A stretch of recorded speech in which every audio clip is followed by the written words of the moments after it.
this is Cruise Roy. For a while now, I've been discussing with a gentleman called Patrik. I guess they designed a software called TRB2300. So let me put his address up here. Okay, if you need to talk to him. Okay, on with business. This program, the TBR2300, what it does is it lets you evaluate, check, build, replace, repair any DJI drone batteries. At least if anything, you can check them. Now the problem for years was unsealing the pack. I've purchased batteries that are 12,000 milliamp hours, 9,000 milliamp hours for the Inspire 1, 11,000 milliamp hours for the Mavik Pro, bigger ones for the Spark. It gets challenging and expensive. And, you know, what if you could just do it yourself? There's firmware issues with all of these, but supposedly this cuts through the chase. But I just get to it. The first thing you need, of course, and it's a Texas Instruments EV2300 or the 2400. You can purchase these all over the web. The most important port on the batteries we're going to use is the SMB port right here. There's a ground, a clock, and a data. So let me put that down. What I have, two donor batteries. I'm getting a Spark battery in the future that's dead. This was a Mavik Pro battery. It had a PF error, and I've already used the software on it, so I won't be able to show you the error. But what happened was this pack it wouldn't charge.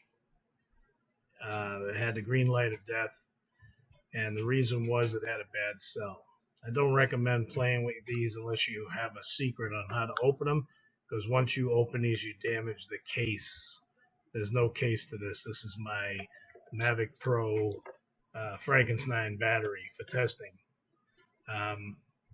As it is right now, I put it in the Mavik and I have a battery error coming over the screen. The reason is I have one cell. What happened is the cell that was dead, not really dead, but not enough to activate the charger. I mean, you're supposed to have a limit of 3.3 volts. You can correct me if I'm wrong. But the charger wouldn't activate to charge the battery because one cell was below that. So to watch your batteries on all DJI drones, keep them charged, about 30% in storage. I go through all mine all the time. I even own a couple of these helicopters here with lipo batteries, and you got to do the same with those. You got to keep them in storage mode.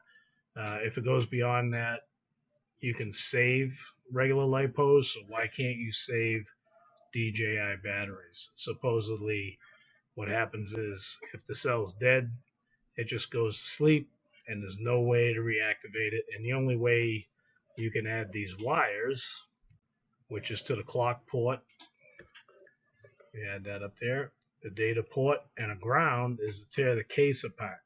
Now, unlike the Inspire is pretty easy to get apart. The Inspire 1, the Inspire 2, I don't know. The Spark batteries come apart pretty easy.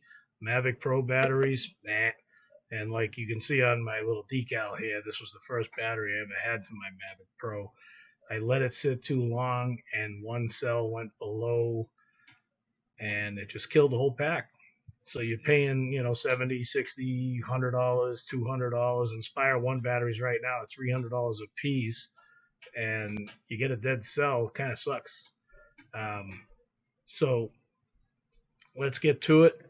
This is the Mavik Pro, and I showed you the Inspire 1, I think, right? Pull it over here. This is an Inspire 1. What I had was a bad battery pack in one and a bad BMS in the other. I unsoldered. You can see my crappy solder job, and you need a 60-watt soldering iron to break through DJI's coating, by the way. But once you do, everything else goes fine. Same thing, BMS board. I soldered on the data, the ground, and the clock wires. And what I'm going to do is turn on this software and we'll plug it in to the EV2300. Right. So before I turn this on, it's right here. After you load it and everything, all the files come. This is a trial. Anybody can get the trial version for free, and it'll show you everything. You just can't do anything. So I have a trial key for about a week that is going to let me change things, change the cell count, change a lot of things I don't even want to talk about. I'm not even sure. I'm going to be trained by somebody else to show me what's going on and what I need to look for. There's so much involved with these Texas Instrument chips. That's why a lot of mods have gone bad. A lot of mods catch on fire. So be careful. I don't recommend soldering lipos at all. This is just for experiment purposes, all right? The first battery I'm going to plug in here, the 2300 comes with a plug like this, but you don't really need it. The other one I have Arduino plugs to plug in. But let me plug this in into the SMB port. Make sure your wiring is correct. It's just that easy. Let me hold it up here. You'll be able to see it. Here's the battery. There's the wires. I got to put it on the side here, but let's start up the TRB software. Also, just to let you know, this is web-based. It connects to them.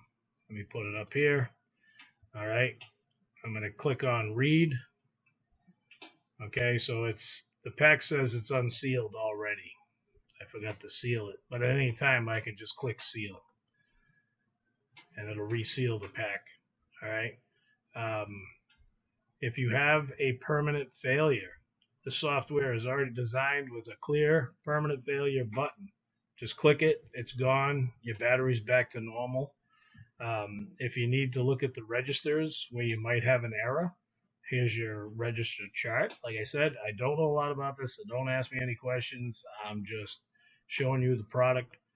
You hit read registers, and it comes up with all this information. Whether anything in the red here is wrong or bad, I will find out soon enough. This is just a quick video to go over this. And like I said, I don't know of, like it says charge on, seal. The unseal and the seal I get. People have been working on this forever, trying to unseal their battery so they can tinker with it. But let's go to advanced commands. And in the advanced commands, you can read your CMDs, your chips, but you go into BQ tools. And I know that you have a data flash editor. If I open it up, there's nothing here. So if I go back to basic and I hit read data flash, it's going to ask me that the pack is sealed. It requires to be unsealed to do this. Would you like to unseal? Hey, yes. And wait a little bit. Right down here it says pack sealed. It's going to read it.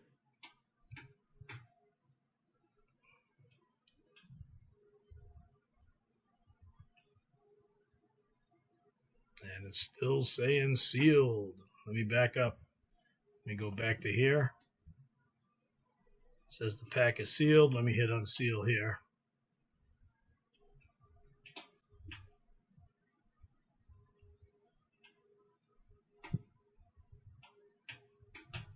Oops, it's calling me a liar today. Let me do it again. Took a few times last time.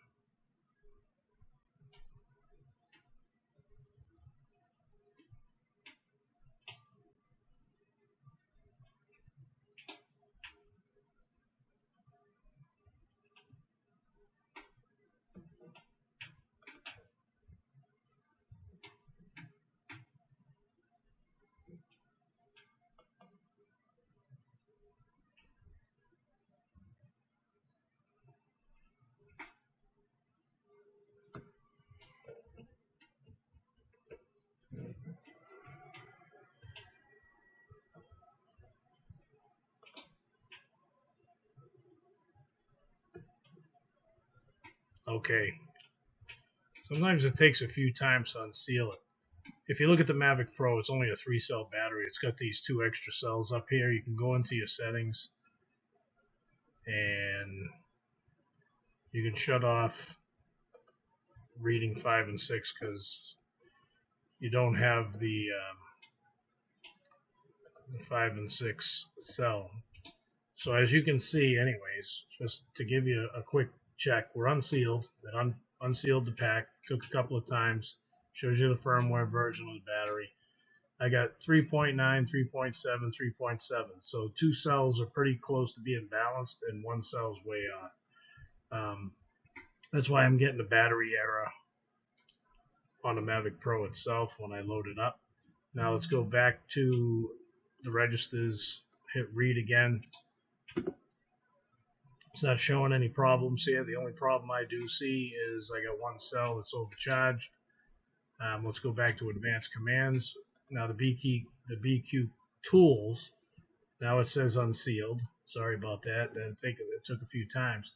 But we're going to read the data flash editor right now is empty. Go back. We're going to read the DF. It's going to read the chip. And this is where you get into calibrations of your cell voltage, your gas gauging. Like I said, don't ask me any questions. I have to learn all of this. But at least there's something to go by. System data. SBS configuration. I mean, this is where your cycle count is. This battery's been charged 9 times. Supposedly, I can change that to 1. And it'll always stay 1 now when I put it back into the Mavik Pro. It's going to be, and then the cycle count percentage is 75%. You can change that to 100%.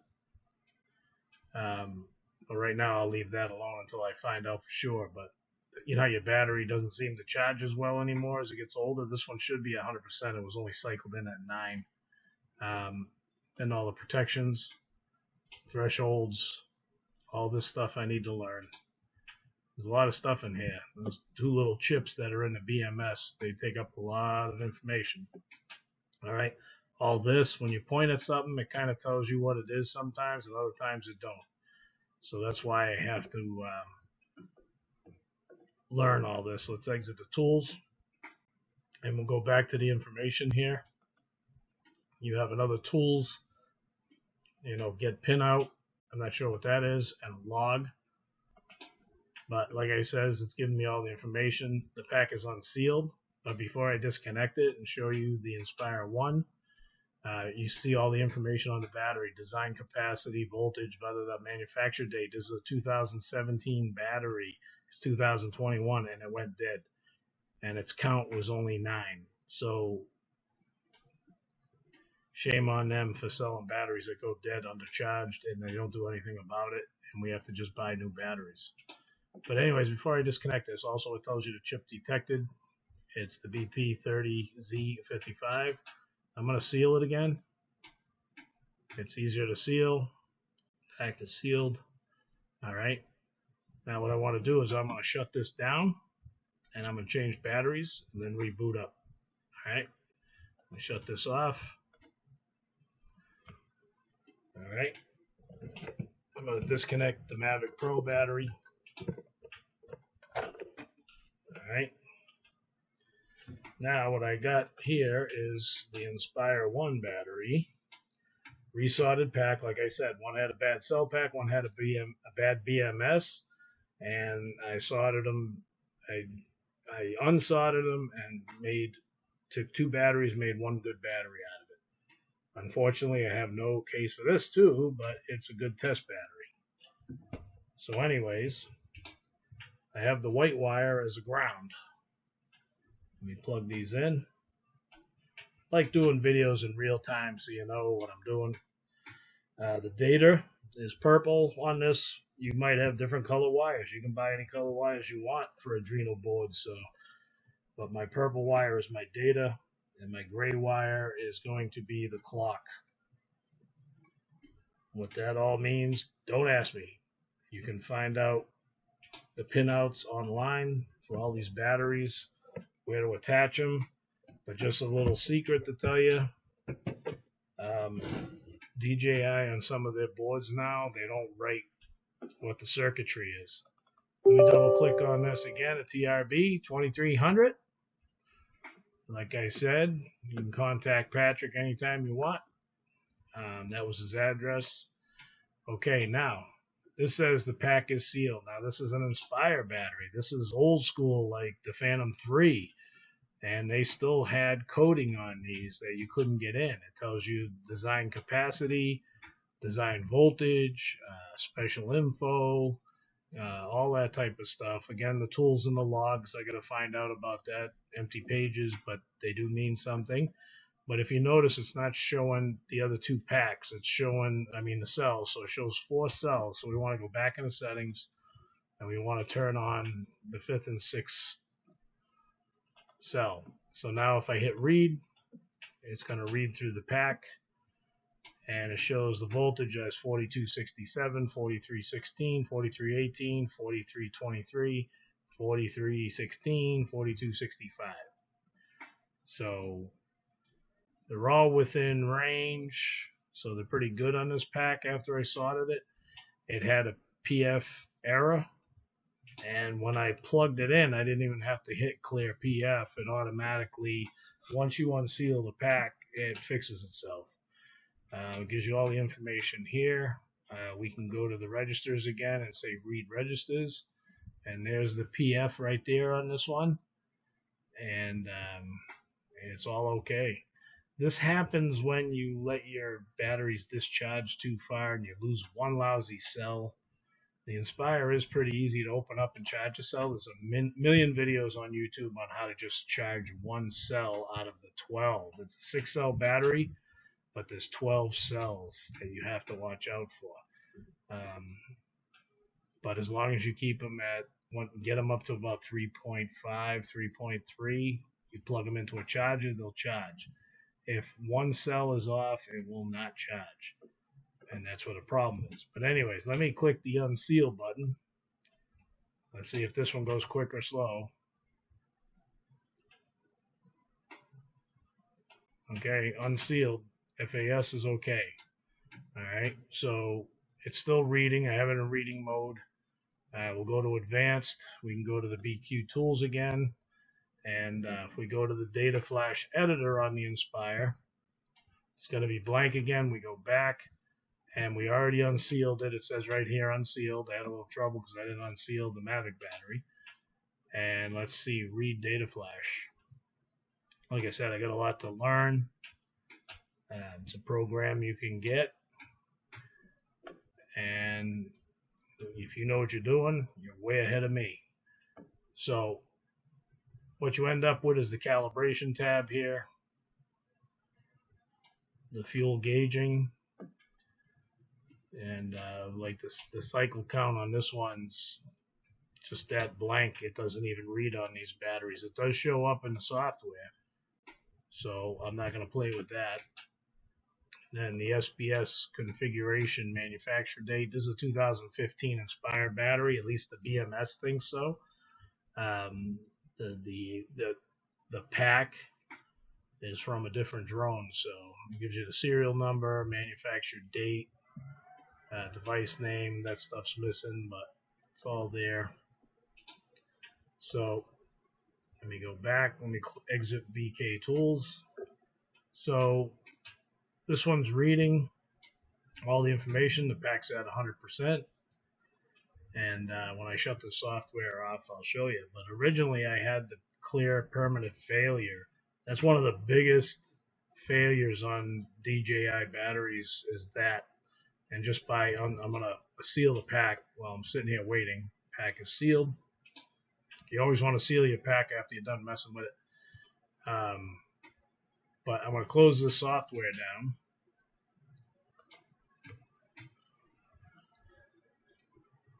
You want to exit? Yes. I'm going to disconnect the leads from the Inspire. And I'm just going to hit, like I said, this battery when I first built it. All right. If you look at the BMS pack on the back, I'll show you. See the little dot? It's half red. If that dot turns fully red, it's been soaked in water. So this BMS actually ended up in a lake, but I saved it in time. And the coatings on their boards are pretty good. I've purchased batteries that dot is completely red. It's been soaked in water and still works perfectly fine. But I just want to hit the buttons.